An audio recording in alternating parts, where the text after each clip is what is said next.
Yeah, it was a tough road trip. They usually are. I think last week I told you guys some road trips are blessings. This certainly wasn't one. I thought we had a good game against Lewis. It's a tough team.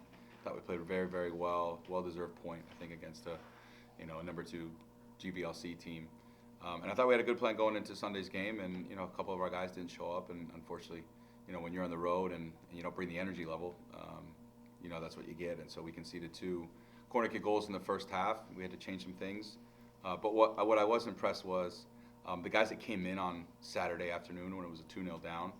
They really gave us life, and we fought back. We got a goal in the second half, and we're close to getting a second one. So as bad as the performance was in the first half, and certainly the lack of energy is not acceptable for us.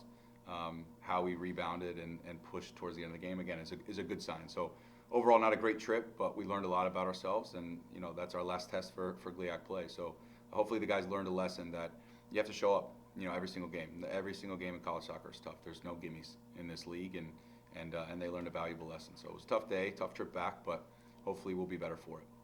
So like you said, new season coming up, GLIAC this week. For sure. Talk me through the two matches coming up.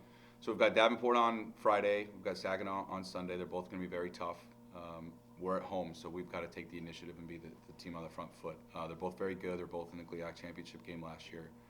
So you're looking at two very physical, direct, quality, well-coached teams, and so we've got to be prepared for battle on Friday, and then we've got to rest up and get ready for Sunday. So, however, we're at home, so we have to take the initiative and be the team on the front foot and make sure that no one steps on our field and tries to take the game to us. So that's the mentality that we're going to have.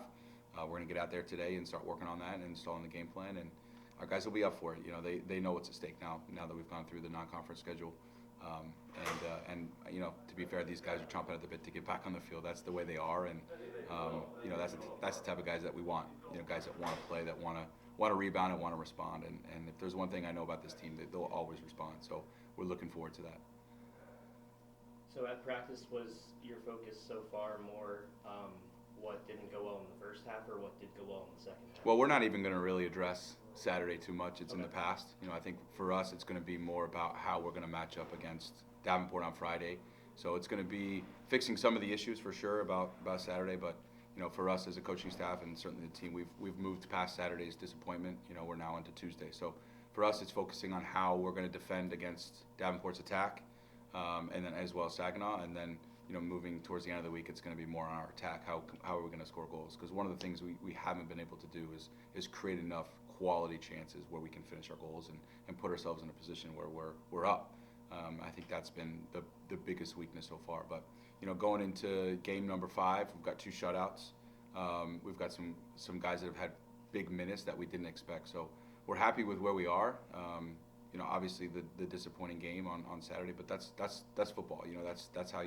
That's how it goes. No game is easy. No game is going to be a walk in the park, and it's how you respond to those disappointments. So, Davenport hadn't won a game until Saturday as well. They'd had a tough stretch. Same with Saginaw. So we're all kind of in the same boat, and right now it's about who blinks first. So our guys they're up for it. They're motivated, and they just want to rebound and respond from the disappointment. So.